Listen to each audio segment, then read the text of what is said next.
semua pengorbanan Dena, semua pengorbanan apa itu namanya kerja kerasnya ya, semua Allah balas dengan kesembuhannya Aisyah ya.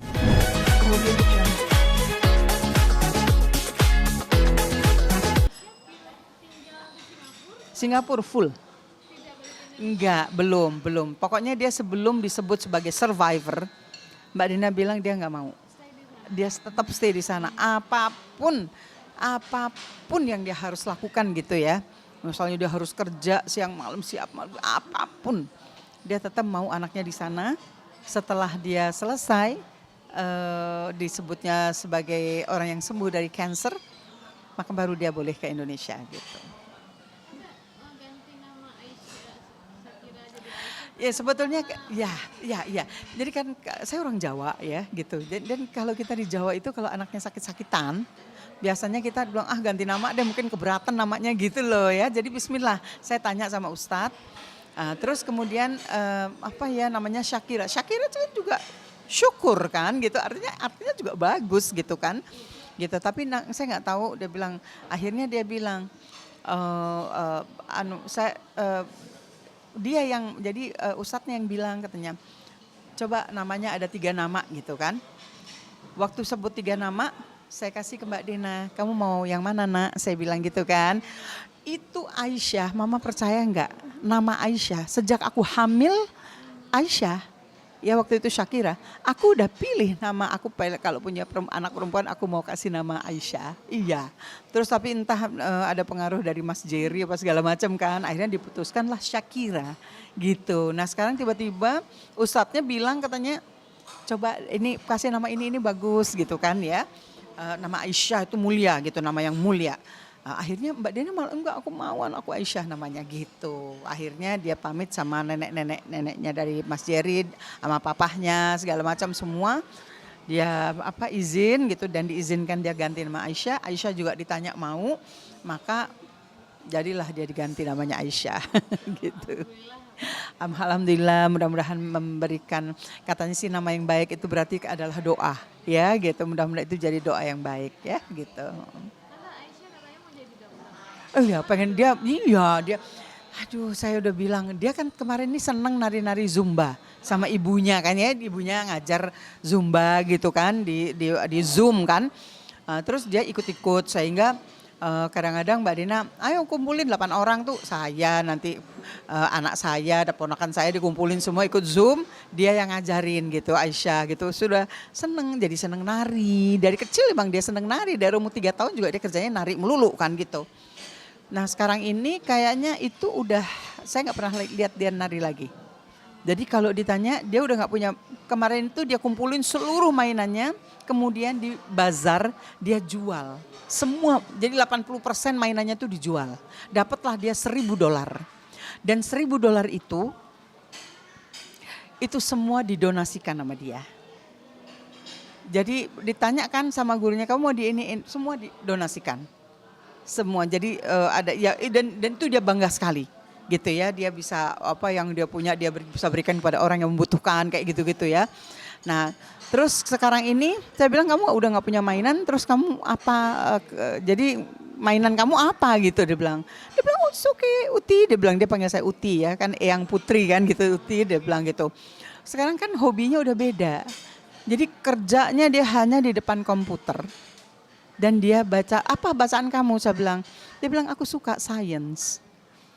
Jadi memang kayaknya memang, saya nggak tahu ya, memang itu dia passionnya udah di situ, apa memang dia diarahkan sama ibunya, saya nggak tahu deh. Tapi dia bacanya tuh ya science gitu, terus dia tanya hal-hal yang ruwet-ruwet itu sama saya, dan ada yang saya bisa jawab, ada yang saya nggak bisa jawab gitu. Tapi dia smart, masya Allah.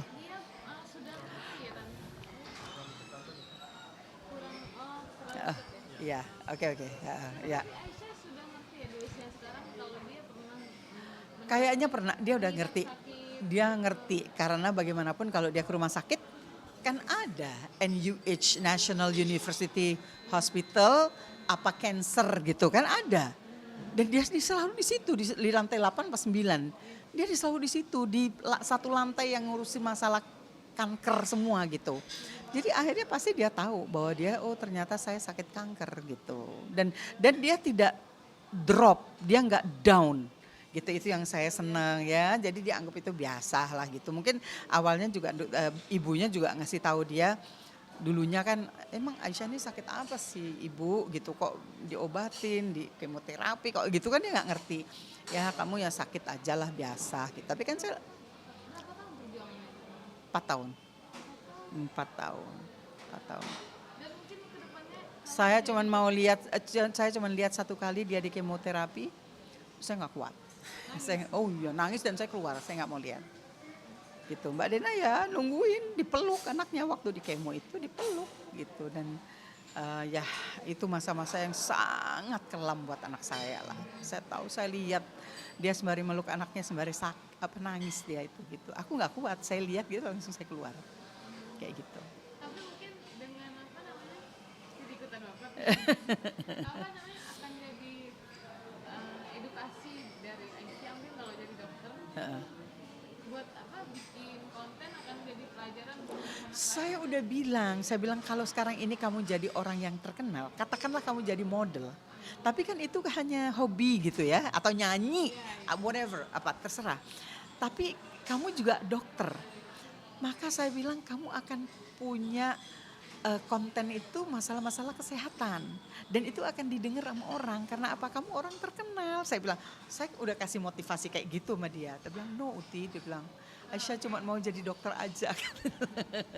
Ya udahlah memang anak kecil kan masih berubah-berubah ya tapi ibunya kayaknya mengarahkan ke situ. Kemarin ibunya ngeliatin ke saya jadi ada anak-anak yang kanker tadinya tinggal di Singapura juga di NUH juga.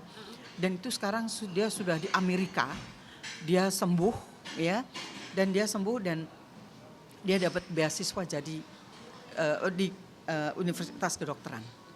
Dia bilang dan dia pidato, dia bilang mah aku mau Aisyah kayak begini, dia bilang gitu. Dan dia kan di lingkungan dokter-dokter, jadi kalau ada apa-apa itu kan akan cepat taunya gitu loh maksudnya itu mungkin dia mengarahkannya ke sana gitu ya. Saya bilang ya saya bilang bagaimana kamu 4 tahun gak punya kehidupan kamu selama 4 tahun kan. Dia gak punya kehidupan, dia hidupnya hanya sama anaknya doang. Hanya sama anaknya doang. Dan kemarin saya tegur. Jadi anaknya ini benar-benar yang tidak bersosialisasi, yang tidak punya teman, tidak berteman. Temannya ya anak-anak yang sesama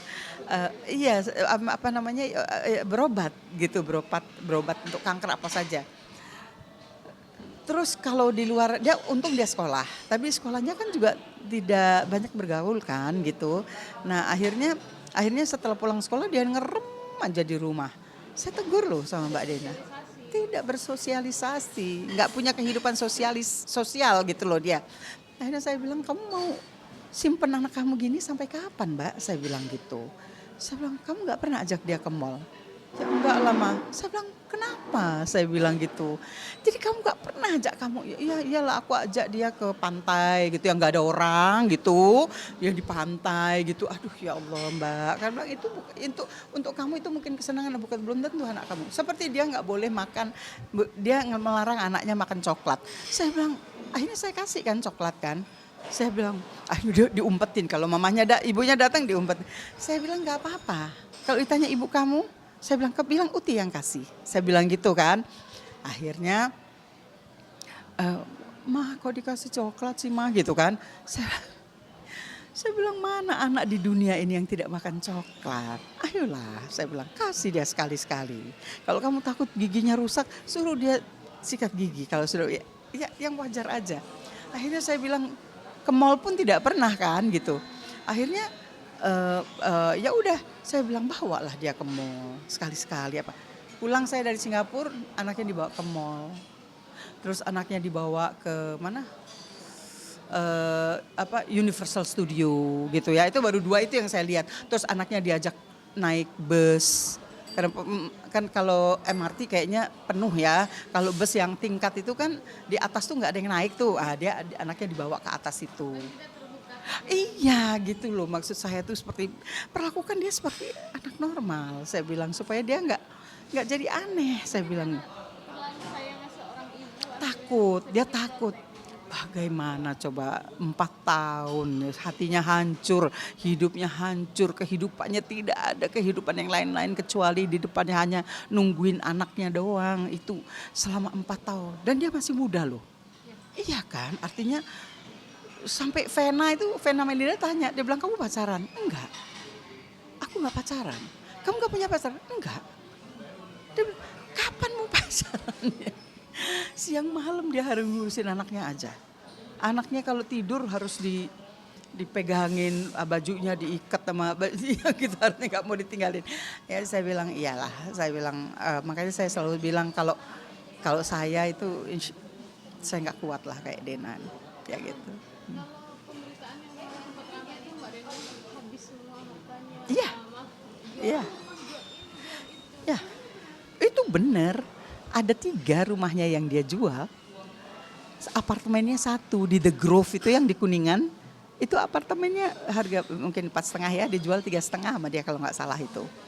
Gitu. Itu semua dijualin dan itu semua mobil, perhiasan, berlian habis semuanya. Dan dia sama sekali tidak berat. Gue jual berapa? Itu yang berlian yang harganya misalnya gitu ya.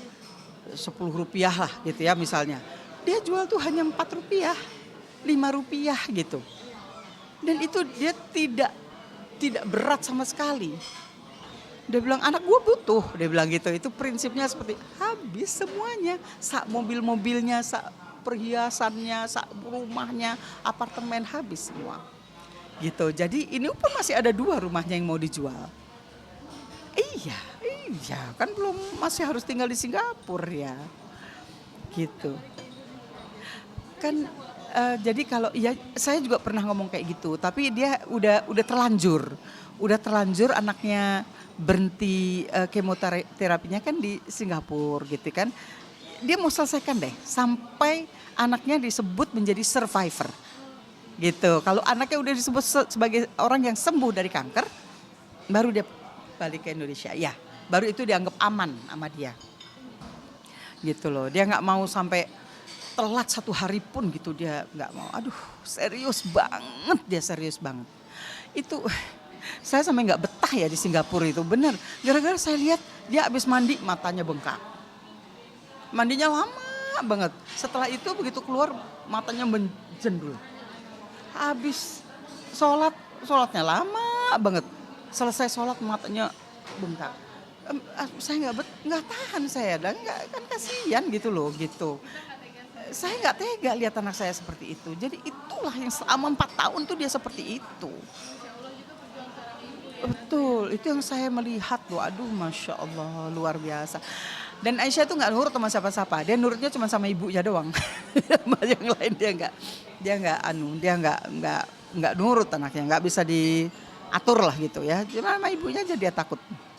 Gitu. Jadi ya mudah-mudahan lah semua pengorbanan Dena, semua pengorbanan kerja kerasnya ya, semua Allah balas dengan kesembuhannya Aisyah ya, biar Aisyah sehat, Allah berikan umur yang panjang ya, diberikan segala yang dicita-citakan oleh ibunya, amin, insyaallah, amin. Doain ya, minta doanya.